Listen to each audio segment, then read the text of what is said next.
Hey everyone, thank you for joining us this afternoon. This is Brady with Straightaway. We will be getting started shortly. Thank you.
Hey everyone, we're right at 2 o'clock Eastern.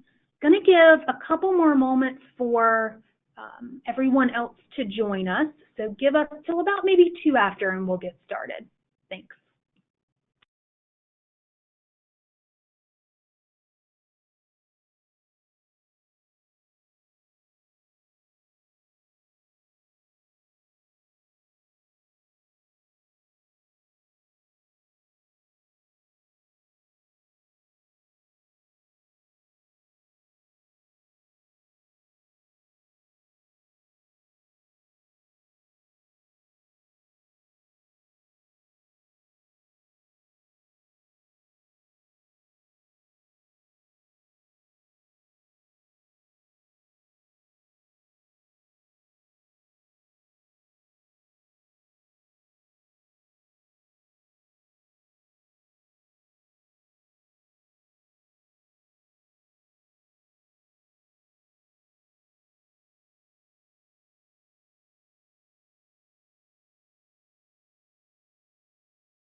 Welcome everybody. This is Brady Keeter with Straightaway. We are going to go ahead and get started. We don't want to take up too much of your time today, but do want to thank everyone for joining us for our Bridging the Gap and Analysis of CNA Staffing Dynamics webinar.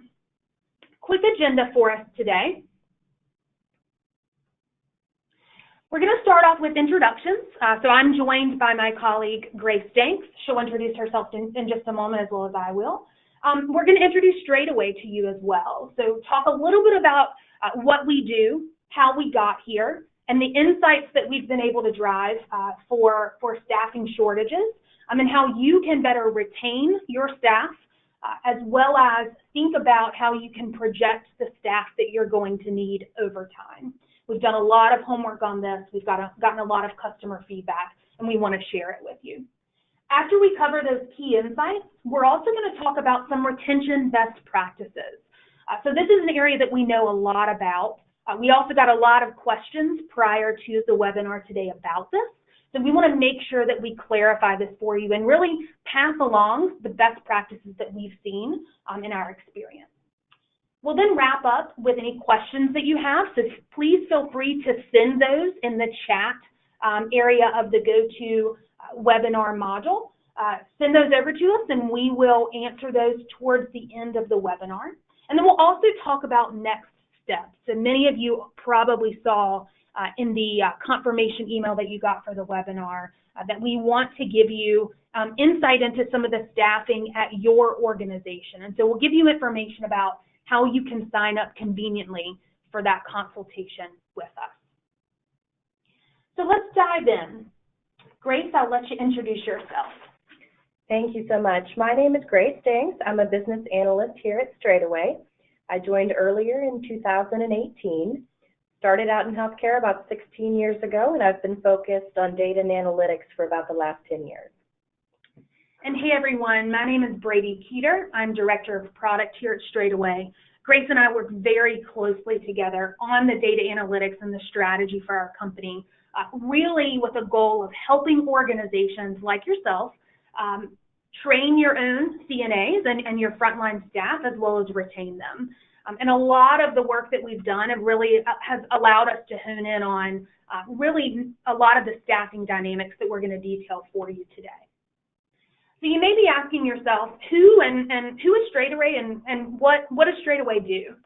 So very simply, our mission is to prevent shortages for high-demand healthcare support jobs. And we do that by offering to the long-term care industry a way to create and train CNAs. We're very hyper-focused on the nurse aide position today across the country.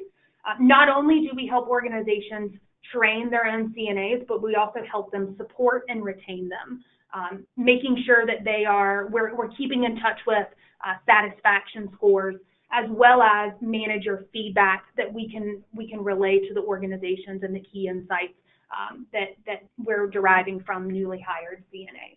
So we do have those products today, but I think the most important thing about the webinar today and what we want to communicate to you is that we've gotten a lot of feedback from the customers in the long-term care community who are using our products about how they can really streamline the use of those products. And a lot of those questions that they asked us is, how many students should I have in my class? Where should my training facilities actually be? So I'm starting this process of, creating and training my own CNAs, but where should these training facilities be strategically placed across my organization so that I'm getting the biggest bang for my buck? How many classes should I actually conduct and do each year? Again, this kind of goes hand in hand with how many students should I have in my class? They were really asking us to give them insight and give them feedback about the size of these classes so that they could determine how many students might be certified and able to work on the floor in a certain amount of time. And then last but not least, what factors should I really be thinking about when I'm planning for my classes? And again, that kind of goes hand in hand, but all of this was really about optimization and getting the highest number of students through the class in the shortest amount of time. So again, back to that optimization point.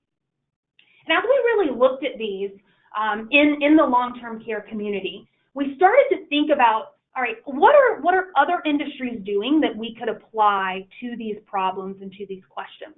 And that really led us to thinking about this in terms of demand as well as supply. And I think we typically hear that as supply and demand, but I'll show you why we've kind of flipped that in terms of the process. We really needed to start to think about what is the demand within the long-term care industry and specific facilities and organizations, so that we could back into answers to the questions that you see on your screen now. So if we understand the staffing needs within an organization, we can start to project how many students and how many classes actually need to take place. And furthermore, we can then start to think about how many candidates do we need to start to get into the door to really solve the staffing problem. So again, you think about that demand, and then you start to think about the supply. Digging deeper into the demand, some of the specifics that we started to research and really started to say, this is the data that we need. Within a specific group of facilities or a given facility, what's the desired versus the needed versus the actual staffing situation in that facility? What about the other facilities in the same area? What is considered competition, and what are they actually thinking about in terms of their desired versus their needed CNA staffing? When you think about the supply side, how many CNAs should actually be recruited to meet those needs? And furthermore, actually, how many CNAs are available around a given facility to be recruited? So there's a lot of thought about the demand and the supply that really helped us form and think about the data that we needed to get our hands on to start to answer these questions for the long-term care community. And Grace is going to dig a bit deeper into the analytics and the analysis that she's done at the facility level. And really, again, remember, think about this from the demand and the supply side. Great. Thank you so much, Brady. I appreciate that. So when we started looking at the reasons why there's CNA shortages across the country and why so many facilities are struggling with staffing, three key things begin to show. One was facility performance, two is attrition, and three is a lack of sufficient talent pool. When we look at facility performance, really what we're doing is we're identifying high-needs facilities that have staffing shortages, and we're comparing their staffing levels to competitors' benchmarks to say this is where you should be to reach the same competitive level as your competitors to ultimately continue to grow your business. The three areas that we looked at, PPD, we're looking at actual as well as expected hours for a given facility.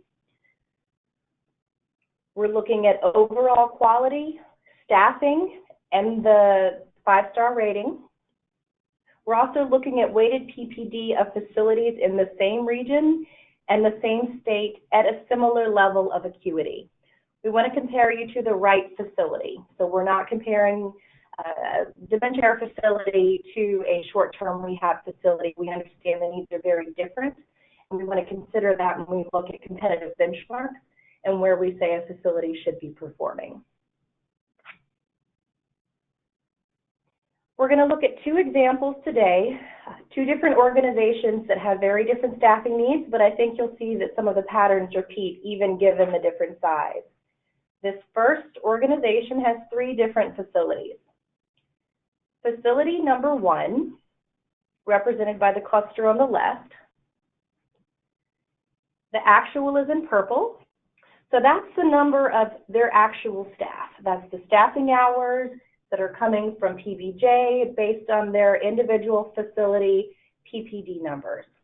The benchmark CNAs is based on similar facility, similar focus in their individual region. We're looking at region level, state level, and country level.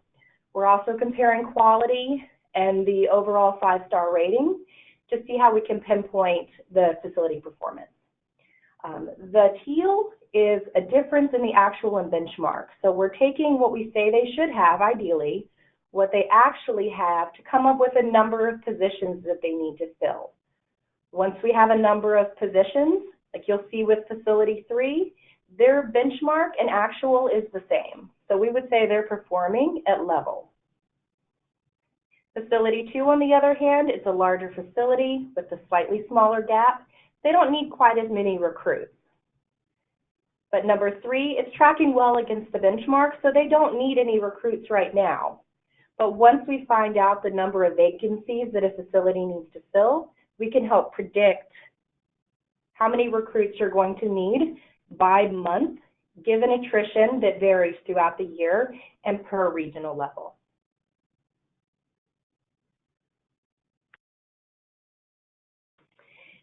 This screen shows what a facility would look like with attrition. I know states vary widely. We have some at 35% attrition. We have some pushing 80 or 90%.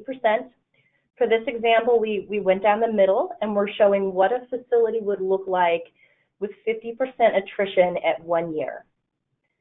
So facility 1, the number of recruits jumped significantly. Not only are they trying to maintain the staff that they have, but they're fighting attrition and trying to catch up. Facility 2, it's a larger facility, and they experienced higher attrition. So that's why you see that their recruits needed actually exceeds the first facility, whereas it was flipped in the first slide. We're pulling in variables that are specific to that facility to show the number of recruits that they're going to need throughout a year. Facility 3, it was previously meeting benchmark, didn't need any recruits up front. It's now behind and needs recruits. So even if you have high-performing facilities, they're still going to be subject to attrition. And knowing attrition at the state level, at the county level, and how that attrition ebbs and flows with flu season, tax season, summer vacations, all of those variables are calculated to help you better understand what your staffing needs are over time.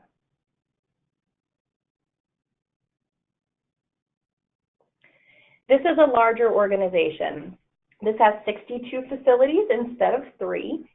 We're using the exact same information, it's just displayed a little bit differently. The key thing I really want to point out is facility 6. I think it's very obvious in this scenario with the teal line, that's your number of recruits. You can very easily pinpoint the facilities that have a staffing need versus the ones that are at the very bottom. They show 0 staff. Those facilities are performing at benchmark.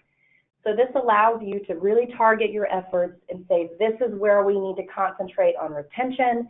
This is where we need to concentrate on bringing people in. Just bear in mind that facility 6, we're going to look at one more screen. This is current. They need 83 recruits today to get to benchmark. When we apply attrition on this next screen, that number changes significantly. Now they need 425. So that facility, there's many facilities now that have staffing needs that have increased throughout the year. But just with that example, we'll take a look at the sourcing for this facility here in a moment. But the amount that it can increase over a year with attrition and being able to predict that, so you're not going to a staffing agency, so you're not paying overtime, that is very valuable to a facility.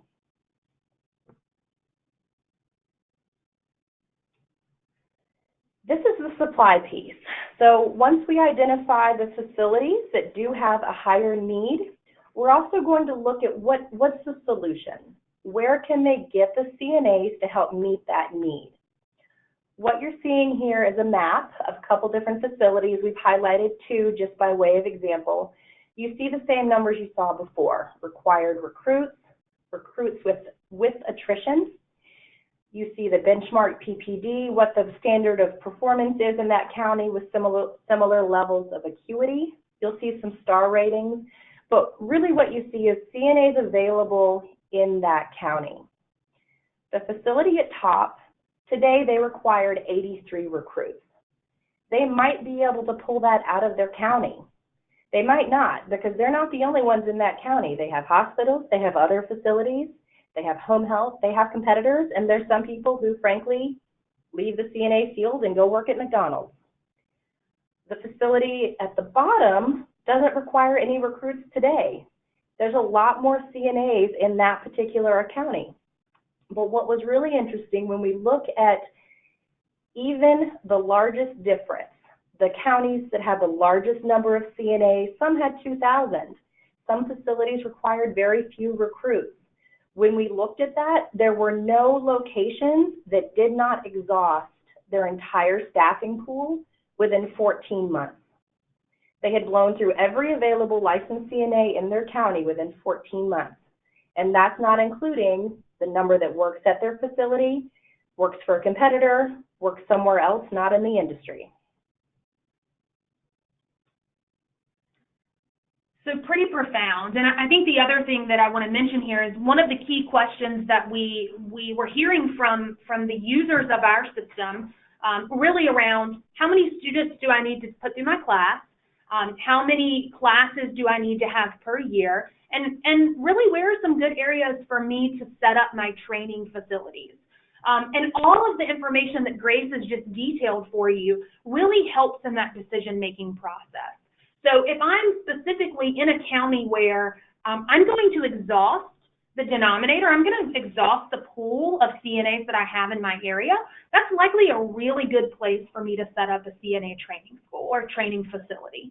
And so you can really target a lot of the decisions and strategically make those decisions and optimize the throughput of those CNAs by looking at a map in this area and really analyzing what's available to you in the area and what your demand is. So again, that supply and demand can really inform your decision making.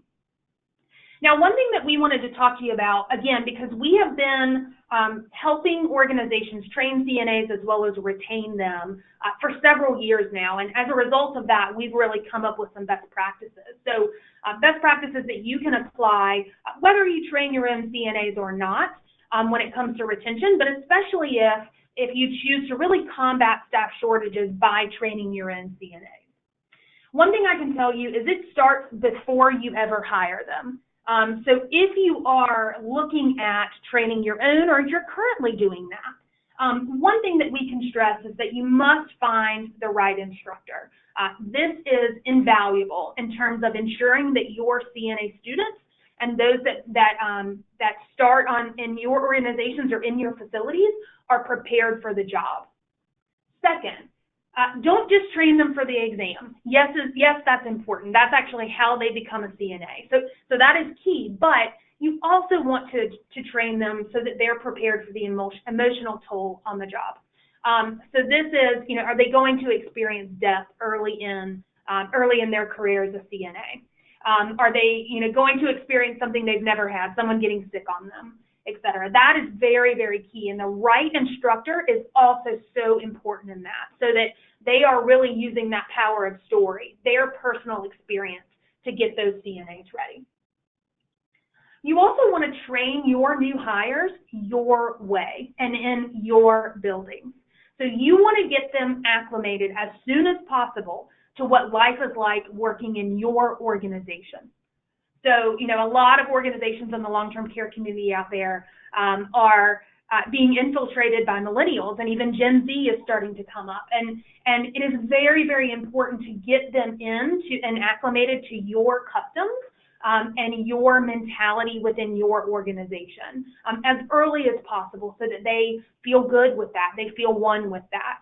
And having them trained in your buildings is a key component to that too. You want them to be familiar with the space. Yes, there are options to be trained outside of your facilities, but I can't tell you how key this is in terms of feedback that we've gotten from students as well as instructors and administrators. Now, after you hire them, there's some key things that we've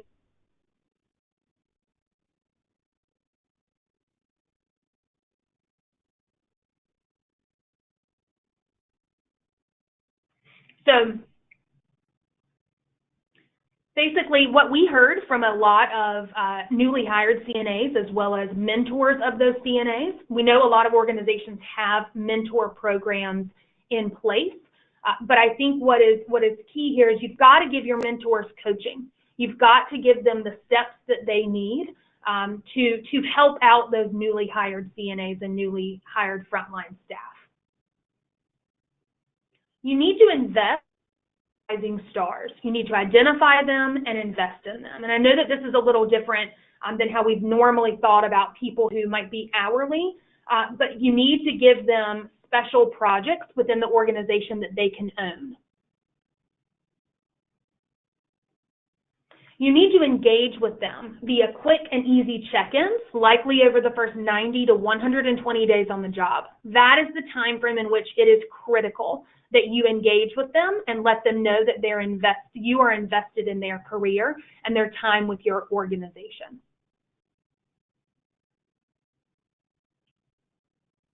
All right. Our understanding is we might be having some audio issues. We're going to cut over to any questions that you might have if you want to submit those. We will answer those for you.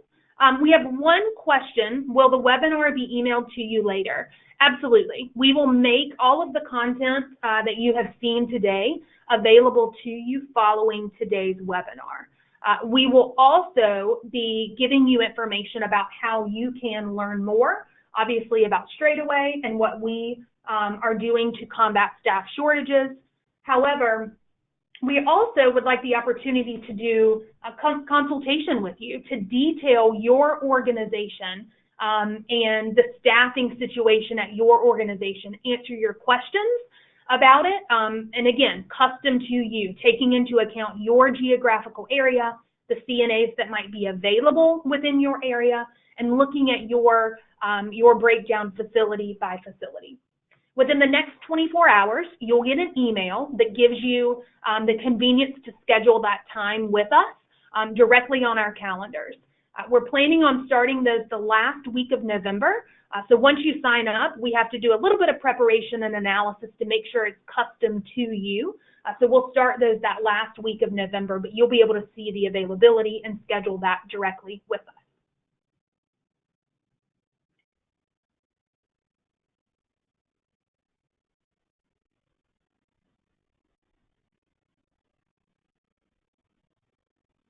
Thanks so much. Hope everyone has a great afternoon.